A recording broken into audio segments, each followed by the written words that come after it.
Olá, boa noite. Veja no Brasil TV desta quarta-feira, dia 15 de junho. A polícia prende suspeitos da participação numa quadrilha internacional de tráfico de drogas. Em pleno feriadão, motoristas enfrentam diversas interdições em estradas de Minas Gerais. Aumenta o número de acidentes causados por motoristas bêbados no Distrito Federal. O Rio de Janeiro registra o primeiro caso de varíola dos macacos no estado. Já são 5 no Brasil. E ainda, as festas juninas de Caruaru estão a todo vapor. E na festa da Pipoca Grande, aparecem visitantes que mantêm a tradição de outros gigantismos em suas cidades. Fábio Torres, Vila do Rafael, maior xerengue galinha do mundo. Marta Alves, Tarek Mariola Gigante Vassoural. É agora no Brasil TV.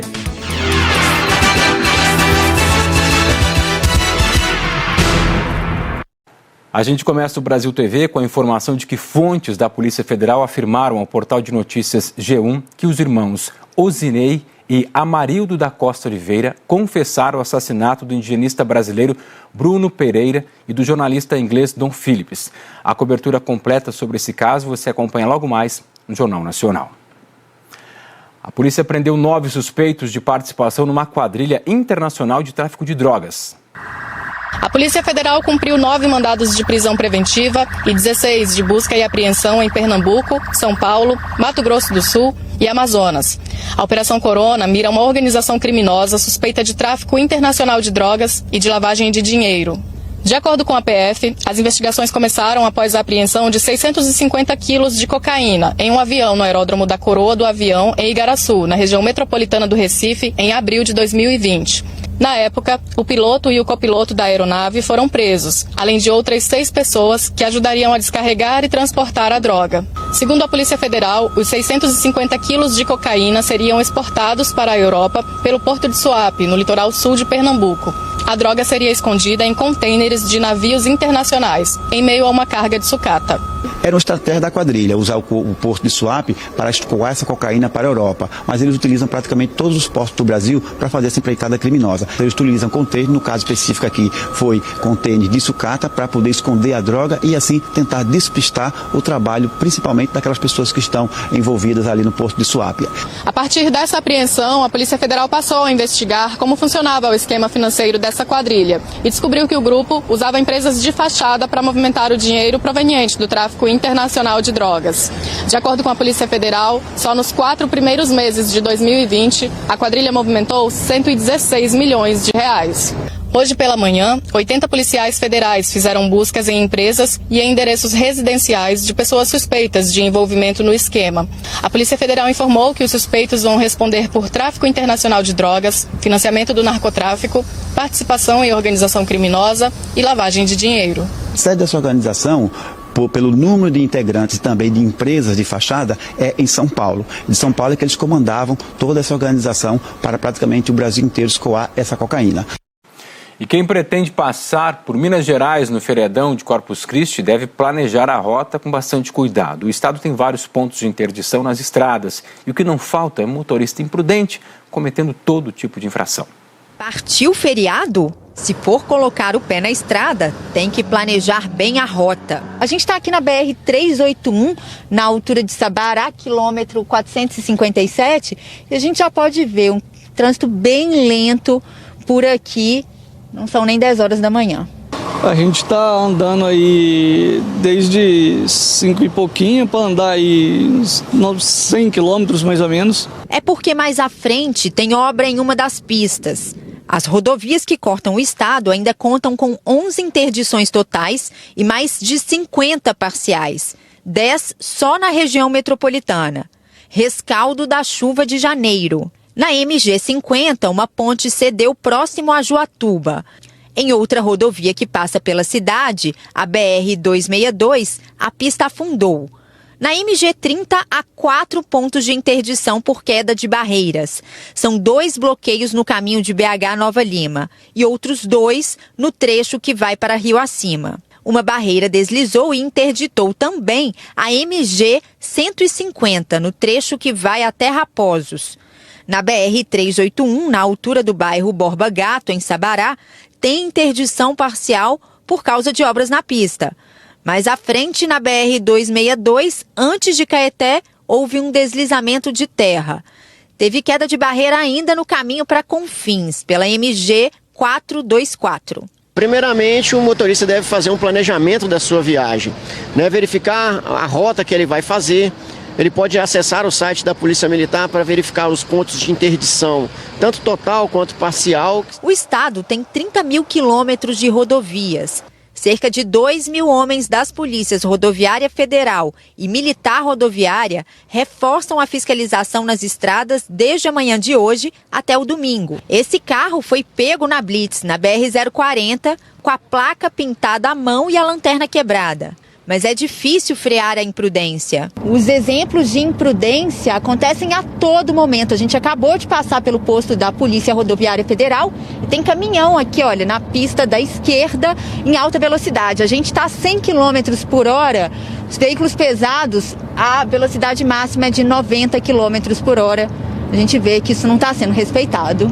Este outro caminhão também estava na pista da esquerda em alta velocidade. Para os veículos leves, o limite é de 110 km por hora. Nessa hora a gente estava a 100. Mais à frente, o carro branco corta o nosso carro pela direita e sai costurando o trânsito. Estradas mais cheias, maior risco de acidentes. E se cada um fizer a sua parte, eu minimizo a possibilidade de acontecer um acidente. Então lembre-se, alguma coisa sempre pode dar errado. No Distrito Federal aumenta o número de acidentes de trânsito causados por motoristas bêbados. E aí o Detran mapeou os locais com maior incidência para justamente fiscalizar. No último fim de semana, 355 motoristas bêbados foram flagrados pelas ruas do DF. Olhando para os primeiros 5 meses do ano, foram mais de 14.400. Um número quase 70% maior em relação ao mesmo período de 2021. Na semana passada, um homem atropelou 3 ciclistas em Vicente Pires e um deles foi levado ao hospital em estado grave. O motorista foi preso em flagrante. Segundo a Polícia Militar, o homem se recusou a fazer o teste do bafômetro, mas apresentava sinais de embriaguez. O sobrinho da Elane, que estava de moto, morreu no mês passado, depois de ser atingido por um motorista bêbado no Gama. O homem que provocou o acidente tentou fugir, mas foi preso. Ele pediu para responder o processo em liberdade, mas a justiça negou. Outro caso que comoveu o DF foi o atropelamento de 5 crianças que estavam em uma faixa de pedestres em Ceilândia. Nesta semana, depois de 22 dias internadas no hospital de base, a Ana Júlia, de 7 anos, a Bruna Raquel, de 6, e a Sofia Valentina, de 4 anos, tiveram alta. Elas tiveram traumatismo craniano e passaram por várias cirurgias. As outras 2 meninas atropeladas já tinham recebido alta do hospital. Francisco Manuel da Silva, de 53 anos, foi quem atropelou as meninas, segundo a polícia. Ele estava embriagado e não tem carteira de habilitação. A justiça determinou a prisão dele por tempo indeterminado. A Ana Júlia diz que lembra do acidente e que estava na calçada quando o motorista avançou com o carro. Ele estava indo muito rápido, depois ele atropelou a gente. O Detran afirma que tem mapeado os locais de maior incidência de consumo de bebida alcoólica, como bares, restaurantes e eventos. E também que tem intensificado a fiscalização nessas regiões. As ações educativas estão presentes, não só voltadas para o condutor, para o motociclista, mas para todos os usuários, para reforçar a consciência no trânsito. Um outro problema preocupa no Distrito Federal. A estrada da zona rural do Tororó está cheia de pedaços de ferro, pregos e parafusos. Além do movimento nas estradas agrícolas, o lugar recebe muitos turistas porque tem cachoeira. Estamos na pista que ficou conhecida como a Estrada do Prego. Ela é caminho para a Cachoeira do Tororó e também para a borracharia.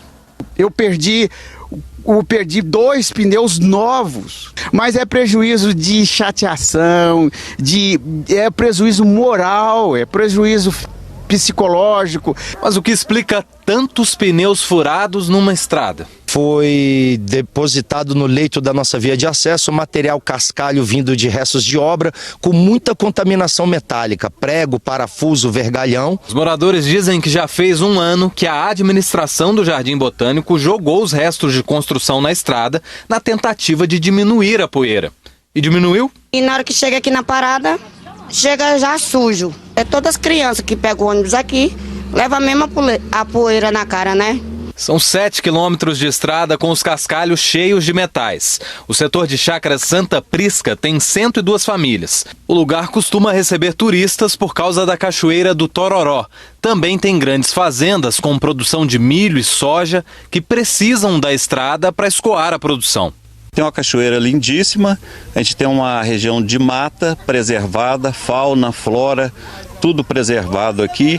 A 15 quilômetros do Jardim Botânico, 22 quilômetros da ponte JK. Os moradores fizeram um mutirão para recolher o material da estrada. Contratamos uma pessoa, pegamos um ímã gigante, amarramos numa corda e ficamos passando na rua, outros catando com a mão mesmo, jogando dentro de daquelas latas de 18 litros de tinta, na perspectiva de minimizar o problema. Mesmo depois do mutirão, para retirar esses parafusos, pregos, pedaços de ferro, a gente ainda encontra os metais na estrada.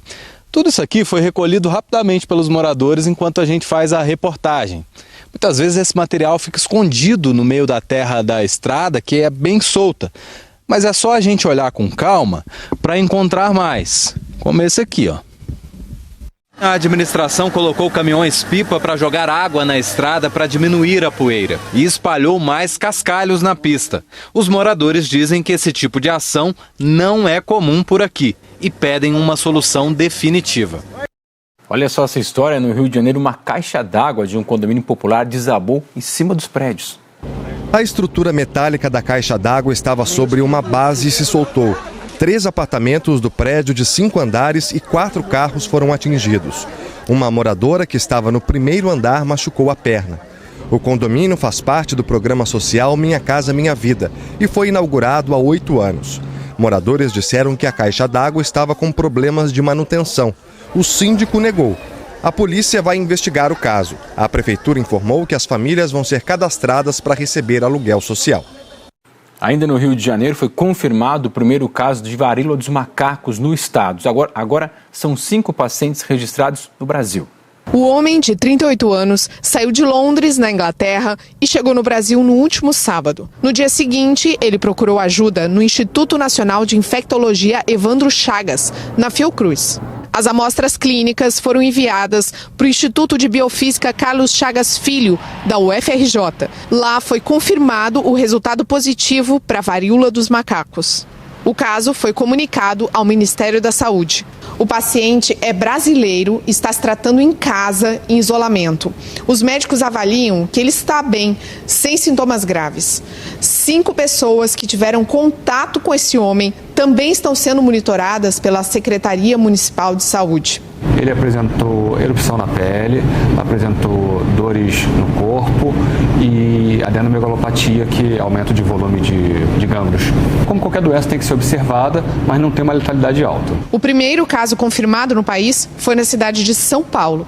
Agora, em todo o Brasil, são 5 casos confirmados da doença. O Ministério da Saúde investiga outros 8 casos sob suspeita, um deles aqui no estado. A varíola dos macacos é uma doença provocada por um vírus. É transmitida de animais para humanos e entre humanos, principalmente por meio de contato com secreções respiratórias, lesões de pele de pessoas infectadas ou objetos recentemente contaminados, como roupas e toalhas.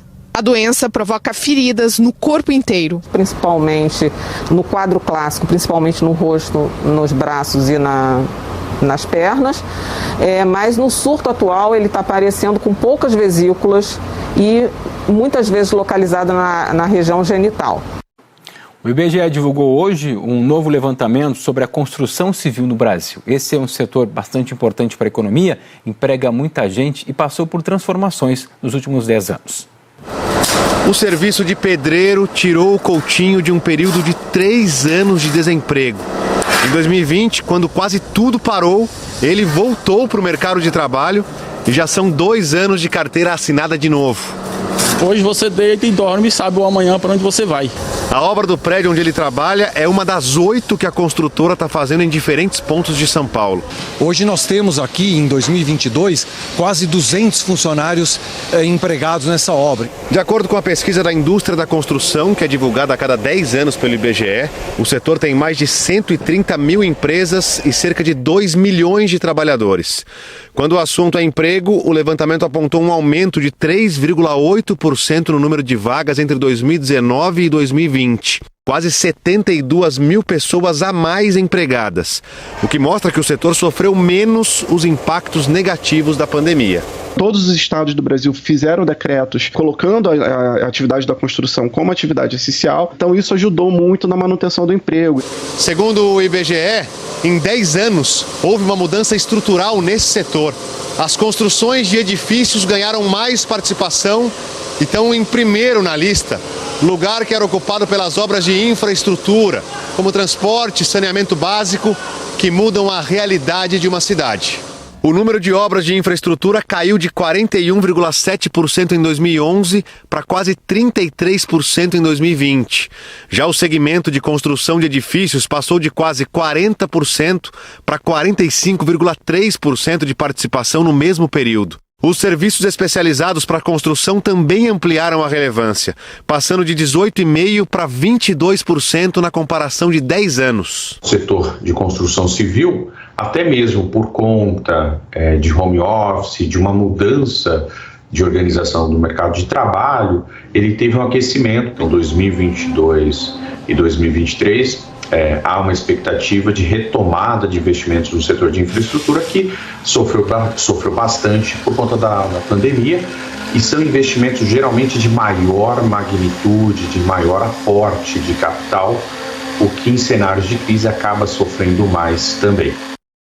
Uma das universidades mais importantes do país pode parar por falta de dinheiro. Com o corte de verbas anunciado pelo governo federal, a UFRJ, a reitoria diz que só tem como pagar as contas até setembro. Sabe o leite que você toma no café da manhã?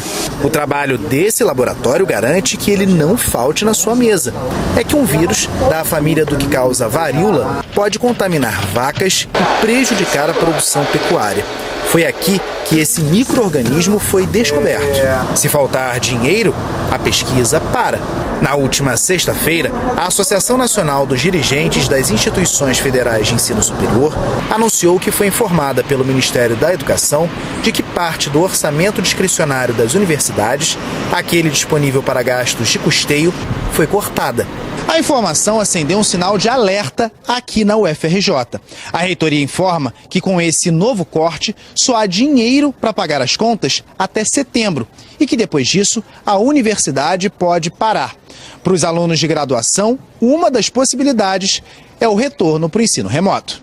Esse orçamento, que é o orçamento chamado discricionário, ele é justamente para o pagamento das contas de água, luz e para os contratos de segurança, de limpeza e de manutenção. A partir desse momento pode acontecer um shutdown, uma parada no funcionamento da universidade, porque nós temos 55 mil alunos de graduação, 15 mil na pós-graduação. A UFRJ tem sofrido com perdas orçamentárias nos últimos anos. De 725 milhões de reais em 2012, o valor foi caindo, até chegar a 309 milhões de reais no ano passado.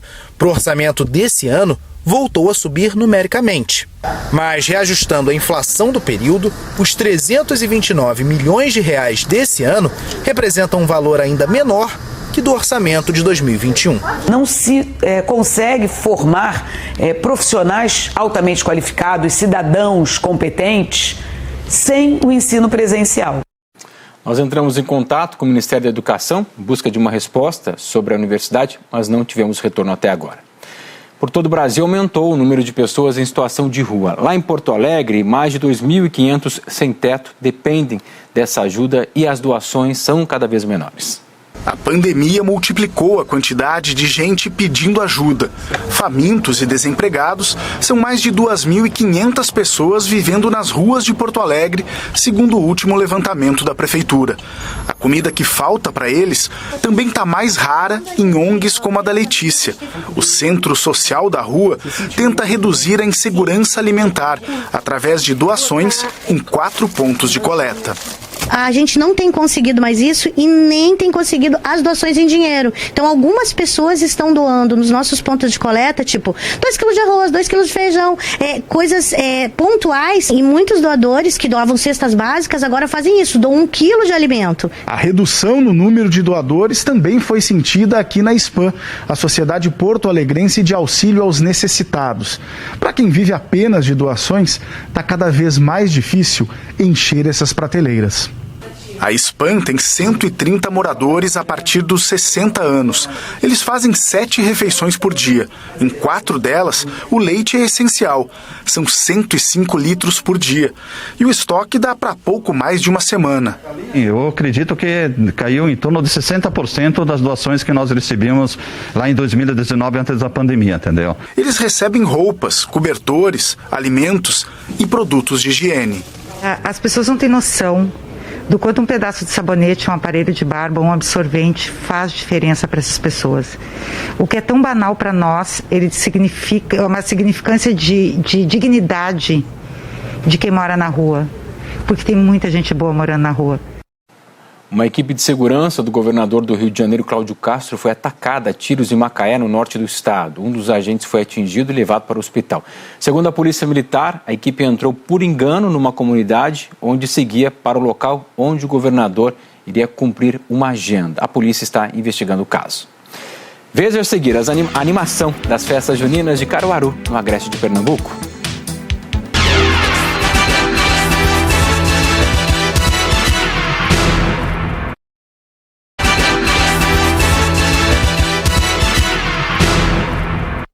Estamos de volta. Caruaru tem uma das festas juninas mais famosas e tradicionais do Brasil. Atrai visitantes de todo o país. E os forrozeiros ficaram 2 anos sem o famoso arrastapé por causa da pandemia.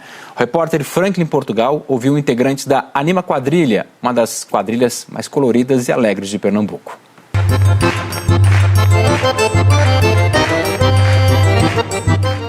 O olhar de mãos dadas com a saudade. Na tela, DVD de apresentação da quadrilha, da qual faz parte o Emerson. Imagens de um tempo alegre, sem pandemia, com liberdade, para estar entre a arte e a plateia. Bate aquela saudade do calor humano. O público tá ali para aplaudir você. Em live não, você tá ali, tá só os bastidores. E ao vivo com um público é bem melhor. A emoção é bem maior. Essa animadrilha tem mais a mostrar. Hora de um play.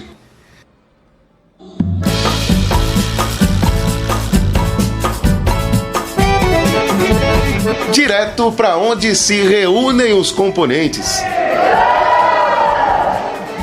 São os ensaios a todo vapor da Animadrilha. Afinal, a gente está com a agenda super lotada. Eu acho que Caruaru, o Brasil inteiro está com sede de São João e não seria diferente com a Animadrilha, que é uma quadrilha tradicional aqui da cidade, é raiz. E poder estar de volta, fazendo a tradição acontecer, é muito bom, é inexplicável. 2022, retomada, e será o primeiro ano de Leuderson na Animadrilha. Estou com expectativa enorme de me apresentar, vim para os ensaios, esperando só o dia. Durante a maior parte do ano, cada um se dedica à sua profissão. Aí pode ser que surjam contratações, apresentações em eventos, mas a ansiedade chama mesmo de verdade para esse período do ano. Isso aqui é um exemplo, o Leuderson, que é barbeiro aqui no bairro das Rendeiras, mas tem a cabeça sempre no tal do Anarriê, no Alavantu. São 3 ensaios na semana e eu sempre fecho minutos antes da barbearia, saio correndo para o ensaio. É muito satisfatório ensaiar e a gente já fica com o pensamento na apresentação, né? A ansiedade é enorme, mas não tem preço. É muito bom, é ótimo. Em 2022, a Animadrilha e tantos outros grupos vão experimentar o que é pisar no polo das quadrilhas em Caruaru. Com amor e festas acumuladas. Meu mês de aniversário é o mês de junho, aí o amor é maior ainda.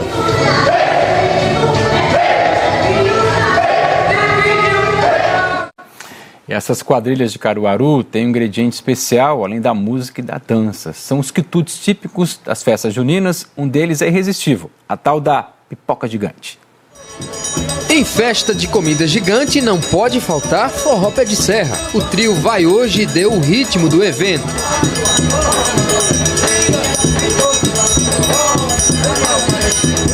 Toda a família, os amigos aqui nos reencontrando depois de muito tempo em casa, né? Muito maravilhosa a festa, maravilhosa. Aline veio de longe para ver o evento. Eu vim para Caruaru para conhecer o São João, porque uma amiga mora aqui.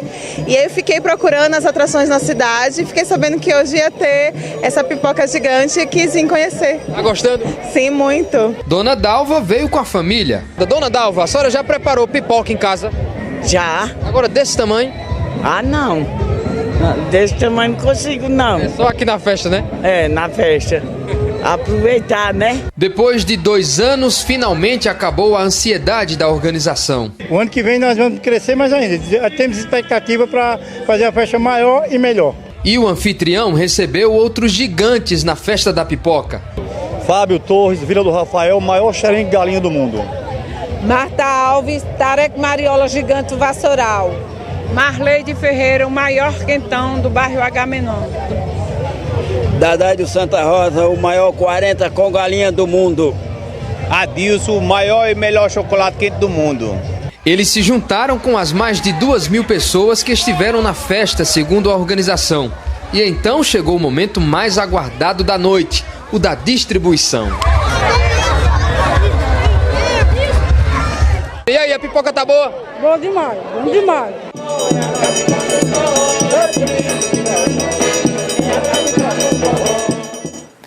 O Brasil TV fica por aqui, te lembrando que o Jornal Nacional hoje começa mais cedo, 8 da noite, hora de Brasília. Boa noite e até amanhã.